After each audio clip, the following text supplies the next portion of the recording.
Hello, everybody. What a journey that was, huh? Longer than the hip-hop's journey. Well, my family's been in the Bronx. I was born in the Bronx. Went to Immaculate Conception on Gun Hill Road. Went to All Hallows on the Grand Concourse. And my family has been here since they came over from Italy in the 20s and 30s. We opened up businesses on Washington Avenue, 169th. My father opened up his first bar on 149th and 3rd Avenue. It's called Alley's East. And that was our journey, at the beginning of our journey with having entertainment in the Bronx. Over the past years, we've owned over 15 nightclubs in the Bronx in the last 30, 40 years. I still have one right now called Evo Lounge. So we've been in the community our whole lives. I'm a Bronx boy, and back in the 60s, we opened up a club in 1969 called Cafe Pepper and Salt, which was on 167 Jerome. That was the first lounge. So when we started getting introduced to hip hop, it started in, it was in the streets. DJing just started, but we had all the clubs that we had at the time. We had bands, jazz bands. George Benson used to go there, the Knicks. So, the community was just starting to get their transition from live entertainment into DJ music in the early 70s. In 1973, for me, we had a club right here on Burnside Avenue called Sugar and Spice, which was another upscale place, and we had all these great names. Pepper and Salt was on 167. So we had these clubs going on. I opened up the Fever, so I'm really a little past 73.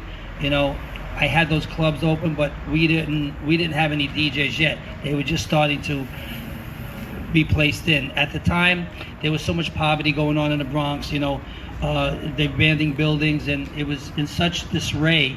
And luckily for me, I started getting involved over here. We opened up a club in 1976 called the Disco Fever, and that gave me the opportunity to bring in DJs and music like Grandmaster Flash and Curtis Blow, Sweet G, Junebug, Eddie Cheever, Reggie Wells, Lovebug Starsky, DJ Hollywood, Star Child, and these are the names that I was familiar with.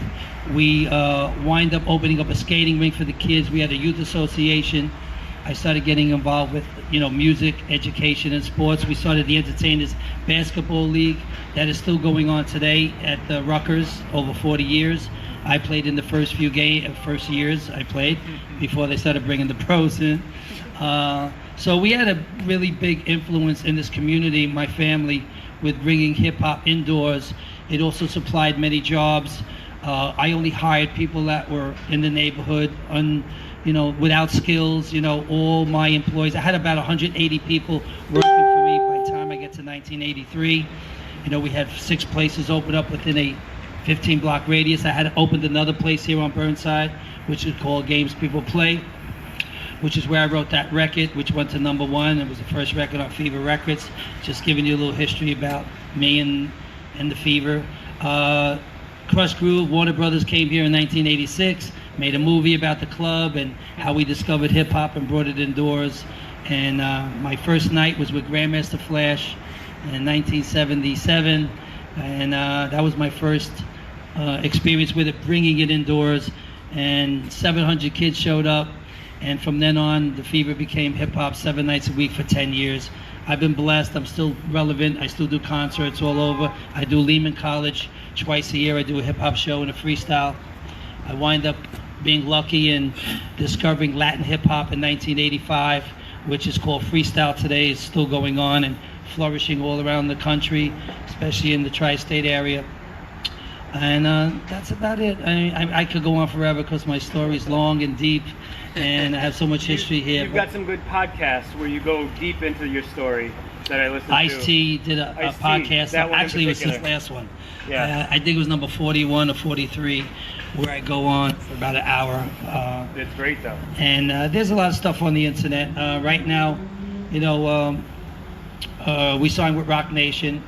We're trying to shop around for a documentary on what the Fever meant to the Bronx and the culture and all the entrepreneurs that came out of the club. Russell Simmons, Leo Cohen, Andre Harrell, these are all kids that were in the club that went on to become billionaires, And the reason I didn't follow along with them, because I felt my place was to stay here in the neighborhood, in the community, and to help flourish the people to get to positions like that. So I'm happy that I chose that path.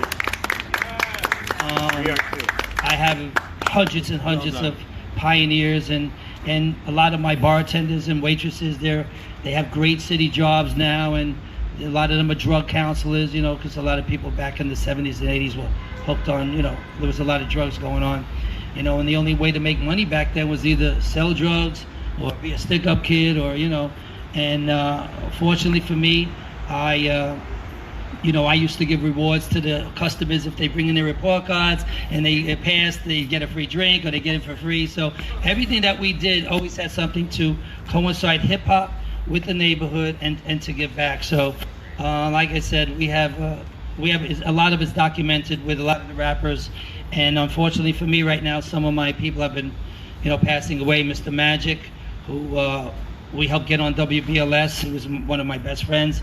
Curtis Blow, you know, he's not feeling right well, so we're all praying for him. All the pioneers, you know, we lost Lovebug Starsky just passed away. So all these great, we have to keep celebrating this while these legends are still alive. A lot of the guys are in their 60s now, and a lot of the guys and girls. So I'm glad that, thank you for everything you guys are doing and keeping the history so the young kids know where it came from, because we're the ones who struggled, you know. Everybody's making the money now, which is great, and they deserve it.